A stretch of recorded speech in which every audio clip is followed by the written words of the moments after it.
Welcome back to the 17 News at Sunrise podcast, where we share your news on your schedule. Working in the spirit of the Golden Empire, this is 17 News at Sunrise. Good morning. Right now at 5, a deadly start to the new year with 3 people killed overnight in Northwest Bakersfield in a suspected drunk driving crash. We'll have the latest. Plus, more than 12 million doses of COVID-19 vaccine have been distributed, but only about a quarter of those have been given out. We'll tell you where the holdup is. Plus, ringing in 2021 doesn't look anything like the way we celebrated the start of 2020. And here's hoping the differences don't stop there. This is New Year's Day, January 1st, 2021. Good morning, and it's good to have you with us on this start of a brand new year. I'm Maddie Jansen, anchoring from here at home in Tehachapi. Taylor Schaub is holding down the fort in studio. Happy New Year, Taylor. Happy New Year, Maddie. And man, does it sound good to say that 2020 is behind us. At least the calendar year is. Hopefully the challenges will be as well, as we send things over to Kevin for the first 2021 forecast. Well, the challenge I have this morning are the dark circles you see under my eyes. It is New Year's Day. A lot of people celebrating New Year's Eve last night, and you could hear at midnight the fireworks going off, and everybody looking forward to a new year, that is for sure. And we're starting off on a good note in terms of the weather department. No snow in the mountains expected for you today, no surprise storms. We're looking at clear skies, as you can see here, around the Kern County area, and that will continue throughout the day. We've got a temperature of 37 degrees right now. We may see a little bit of frost on the windshield this morning, a calm wind if you have to head out. And if you're looking at the hour by hour here, lower 50s by 11 a.m., upper 50s by this afternoon. Tehachapi currently at 36, a southeast wind at 11. Visibility is good. And as we take a look at the temperatures for today, we should be in the upper 40s. We'll have much more on your forecast. That's coming up in just a little bit. For now, we'll send it back over to you.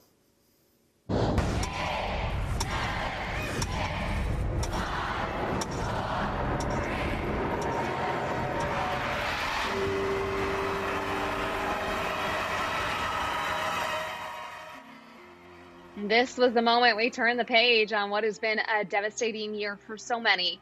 It's official, 2020 is officially behind us. Here at home, the streets were empty in downtown Bakersfield as the clock struck midnight.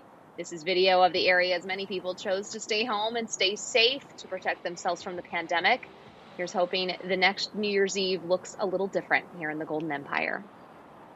Americans are certainly ready to say goodbye and good riddance to 2020. Like so many things, the New Year's Eve was very different from previous years due to the coronavirus. NBC's Dan Scheneman reports.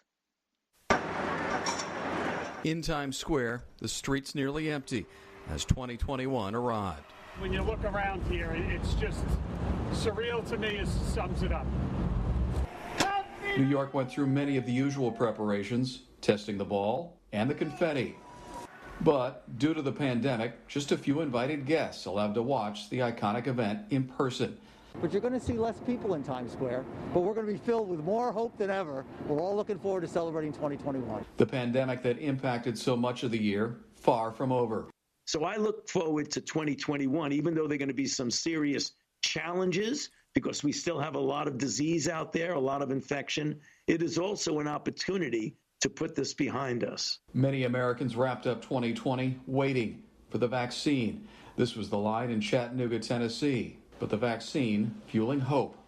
It's the hope that as we say goodbye to 2020, we could say hello to 2021 with the vaccine here. And the promise of a safe and healthy new year. Dan Scheneman, NBC News. And that brings us to our 17 interactive feedback poll. We're asking, do you think 2021 is going to be better than 2020? We want to hear your thoughts and hopes for the new year. Call or text us 888-4617. Press 1 if yes, you think this new year will be better than the last. And 2 if not.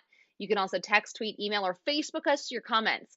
Once again, our interactive feedback phone line is 888-4617. We're going to share some of those comments and have results coming up. Switching gears now to the latest on the coronavirus pandemic here in Kern County. Kern Public Health reported 2 new cases and 2 new deaths and more than 600 new cases yesterday. Nearly 34,000 people are currently infected and isolating at home. That's almost half the nearly 69,000 people who have tested positive since the pandemic began. 316 people are currently being treated for the virus in local hospitals, and 512 people have died from COVID-19 here at home. 1 out of every 13 people in the county has either caught the disease or has it right now.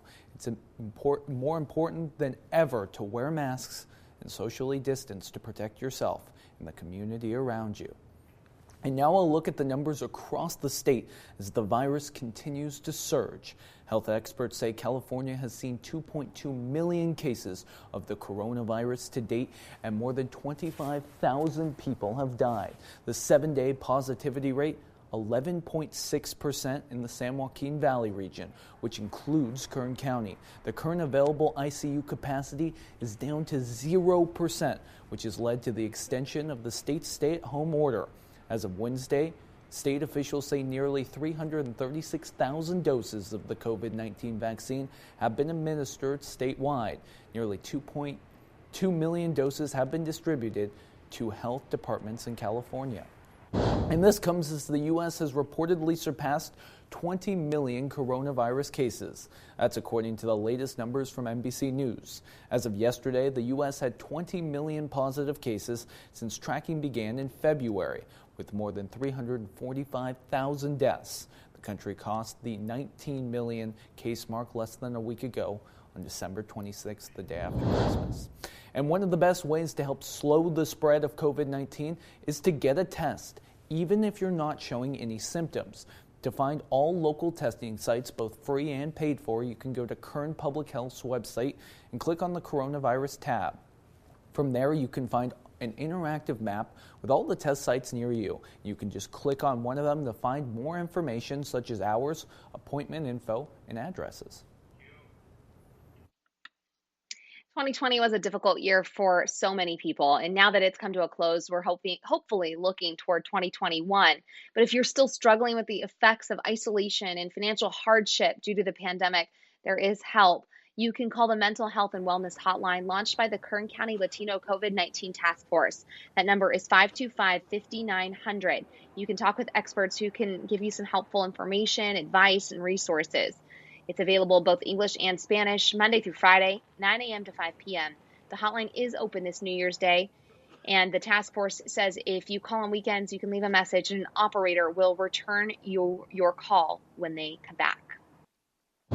And in more vaccine news now, a Wisconsin pharmaceutical worker has been arrested after being fired for intentionally leaving COVID-19 vaccines out of refrigerated storage. The Advocate Aurora Healthcare Group says the worker at their facility in Grafton deliberately removed more than 50 vials of Moderna vaccine from one of the facility's refrigerators.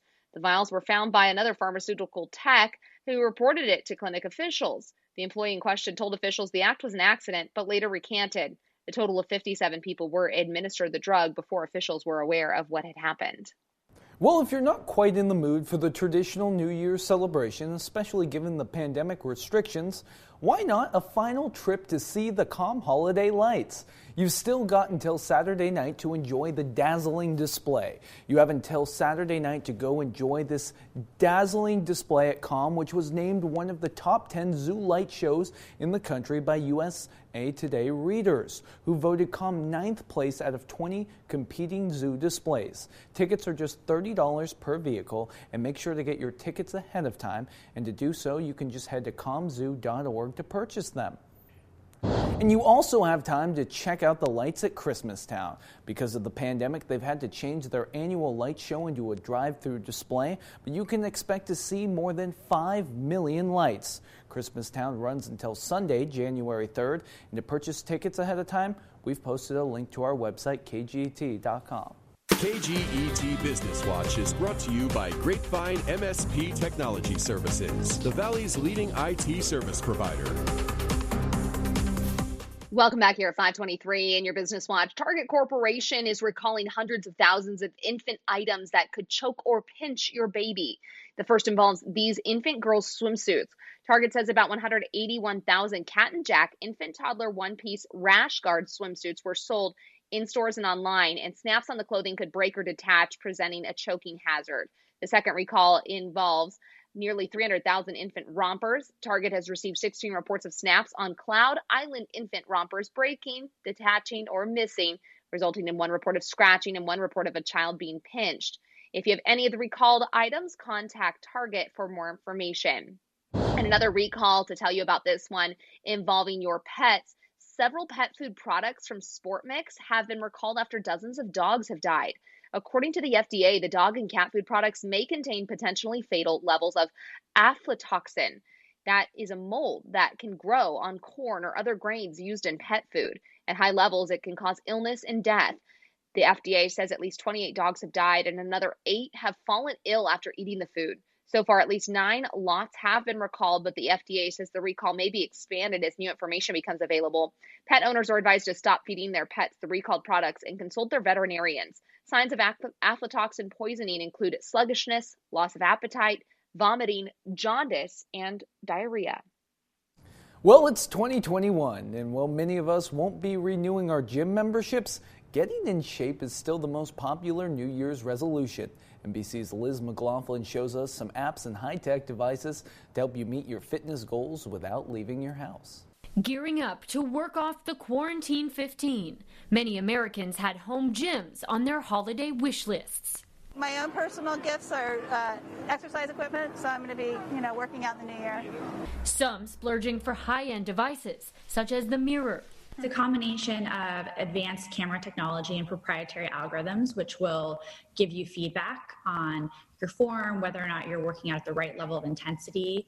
With thousands of live and on-demand classes, the mirror has a futuristic display that shows metrics and even other users taking the classes. This boxing session is my third time testing out the mirror, and it really feels like an in-person class. There's a built-in camera up here, and if I turn it on, the instructor can give me real-time feedback. It's on sale for the month of January with free white glove delivery at a pricey $1,400, which is still $500 cheaper than the popular Peloton bike. What's up, Peloton? But the Peloton app is a more affordable option, with workouts that don't require the bike for $13 a month. Though tech is making access to fitness easier, sticking with the resolution can still be difficult. Diets don't work. That's where Noom aims to help, an app that takes a psychological approach to weight loss. With the help of human coaching and AI, we help you better understand yourself and your brain. With short daily sessions to help users take small steps toward big goals. Don't rush into it. Just know that everything takes time. You can stick with it for real. A method that aims to turn New Year's resolutions into lifelong changes. Liz McLaughlin, NBC News. Well, after spending a lot of this past year about 15 steps from my fridge, I'll be taking a hard look at some of those apps and high-tech devices. Working in the spirit of the Golden Empire, this is 17 News at Sunrise. The 17 News at Sunrise podcast is a production of KGET and Nexstar Media Group. For more on all of the headlines in today's show, head to kget.com.